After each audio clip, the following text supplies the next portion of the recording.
This is the Almost Timely newsletter for the week of April 24th, 2022. What's on my mind this week? Set up for success. One of the cliches I've heard most in business, especially the last decade, is the expression, set someone up for success. Let's set this person up for success. My old boss at the agency I used to work at, she used to say this about nearly every new hire, every promotion, anytime a person was taking on a new task, let's set them up for success. It was her favorite expression. And how we all had to help set this person up for success.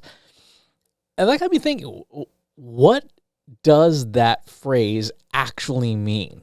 How do you set someone up for success? I actually asked around on Twitter. And folks gave a couple of, I thought, pretty good responses. Aaron Hockley said, give them whatever resources, tools, or knowledge you have so that they're going to be going into the situation as best prepared as possible. Andy Robinson said, give them the tools they need to do a good job themselves. While I don't disagree that giving somebody resources, tools, and knowledge is a critical part of helping them succeed, I think there's a different angle we should consider.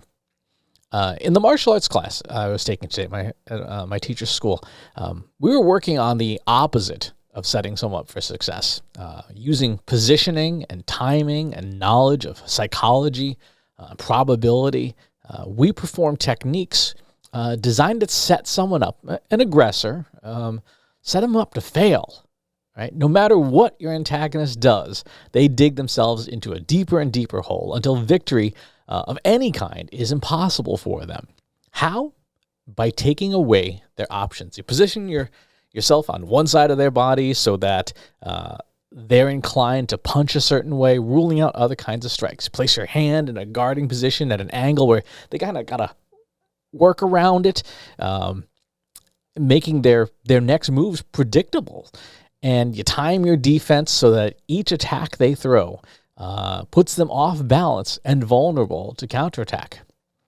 Now, think about it for a second. If you just stand in front of someone square on, right? When your hands are down and stuff, they have limitless ways to attack you. Any angle of their choosing, any target of their choosing. They can punch you, they can kick you, they can throw squirrels at you, whatever. When you position yourself properly with distance and timing, you take away their options, right? You're at the wrong distance to be kicked. You're at a strange angle to be jabbed. There's a guard in place. They have to work around that. They have to step through or throw a cross or do something that maybe wasn't in their plan, right? Maybe it wasn't the way they were going to do it. By taking away their options, their choices, you set them up to fail because you know what's probably going to happen, and the fight occurs on your terms, not theirs. Right? You lead them to the inevitable conclusion that you want them to go to, their defeat, right? Their inability to cause you serious harm. They maybe have to run away or retreat, or they're incapacitated and they can't fight anymore. If your life is on the line, maybe you have to take theirs. But either way, they're out of the game. Right? You have set them up to fail. So, what if we flip that around? Instead of leading somebody to failure, we lead them to success. How do we do that? The same way. By taking away their options. But instead of taking away avenues of success, the examples I was just giving, you provide only avenues of success. You take away the things that are likely to cause them to fail. You prevent them, you block them, you maneuver them, you use psychology and probability and your deep subject matter expertise. You know what's going to fail. You know what's going to go wrong. And you take those options away. So what does that look like? Well, you've probably seen this in action, right? If you've ever been to or seen a little kid's bowling party at a bowling alley, like a birthday party or whatever, or even for some of the not little kids, I've seen some adults do this, particularly if there's a bar at the bowling alley. What do bowling alleys do? They put up either those metal rails or the inflatable bumpers, right? So that the players, the kids, they can't throw a gutter ball. It's physically impossible for them to throw a gutter ball, right? They might hit one pin, but they always score at least something, right? And the kids are cheering and stuff, and the parents are nodding sagely, and some of the parents are like, I probably couldn't do any better. But you take away their ability to fail by taking away options, by taking away choices, right? There's a whole 12 inches on either side of the alley that's no longer available. Suppose you have like a novice chef on the line, somebody who just graduated from culinary school. How do you help them succeed? You take away options. You focus them on one thing. You, new person, chop these carrots in quarter-inch slices on a bias using a 6-inch chef knife and this wooden board, right? Now, to what Aaron and Andy said, you give them a decent knife, right? You don't give them like a shingle, a good cutting board, give them carrots that are fresh. You show them exactly how you want it done. And you take away every other distraction. So they can only do what's asked of them. And success is simple. It's achievable, right? It's clear. And there's no other choice but to succeed, right? I mean, yeah, I guess they could like accidentally stab themselves or something. But for the most part, presumably if you went to culinary school, you would know how to not do that.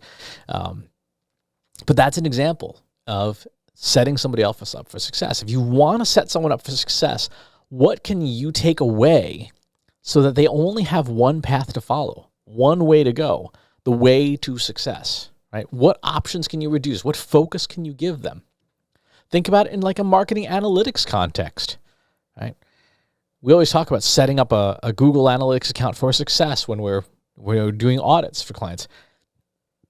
A lot of it's taking options away, right? A lot of it's, we're going to configure all these settings so that you don't, because we know what they do, and we'll set them up properly, right? You take away choices. They don't have to think, do I accept this, GDPR notification? Should I turn on Google Signals? How do I configure channel groupings? Take that away. You take away those choices. And in doing so, you create opportunities for success. So perhaps setting someone up for success is just about as much about what you take away as what you give. Maybe even it's more about what you take away so that you don't have things getting in the way of success. Something to think about. And other things in this newsletter this week, besides the new Search Console, of course, that I'm relentlessly promoting. Sorry, not sorry. I did a piece this week on incrementality. It's a measurement that a lot of the C-suite asks for. Not a lot of us know how to deliver it. The C-suite sometimes doesn't actually know what it means. They think they just read it in a magazine somewhere. But it's a walkthrough of different ways to measure incrementality. Got some great fireside chats. Got 2 fireside chats this week. One with Christy Heiler of Until You Own It, and Manching Du from Talkwalker, which was a fantastic interview. She was walking through a lot of the challenges in bias and AI and natural language processing, and how companies like Talkwalker look at data and process it for things like social listening and media monitoring. So be sure to check that out. Got the usual batch of courses and classes. I'm actually working on a new class on Google Analytics 4. So if you watch this video and it sounds like a class you'd want to take, let me know. Just hit reply. And then jobs this week, we got the Senior Account Manager Web Mechanics, Marketing Manager Tribal Vision, Content Specialist AJC, lots of good stuff there. The usual ads. Special thanks to Analytica this week for featuring me in an interview on their stuff. And Everything is Measurable in Marketing piece in MarTech. Let's see, in terms of what I'm reading this week, Instagram asking people not to copy TikToks. They're TikTok copycat, so whatever. Do what you want. On there, how to use agile marketing for a more productive content team. Can AI perform SEO? Some folks doing some experiments with GPT-3, which I think is pretty interesting. And dealing with extremely large data sets and machine learning in SEO. So I think there's a lot of stuff going on there. Oh, and one other piece I thought was interesting. Google says in Universal Analytics, the latency issues with real-time, they're not going to fix it, right? They've made it pretty clear that you must be using Google Analytics 4. That's where their focus is. That's what they want us all using. And when things go wrong in Google Analytics 3, aka Universal Analytics, Google's like, yeah, we're not going to fix that. So I'd say it's pretty clear where we're supposed to be going. In ads this week, of course, the Google Search Console course and the Trust Insights newsletter. Please check those things out. And events coming up, I'll be at the Spark Me social conference in Montenegro in June, the MarTech conference, MACON, the Marketing AI conference in August in Cleveland, and the Marketing Profs B2B Forum conference here in Boston in October. So I'm looking forward to those events. If you're going to be at them, stop by and say hi. I'd love to chat with you and see what's going on with you. Thanks for tuning in for this week. I'll talk to you soon. Take care.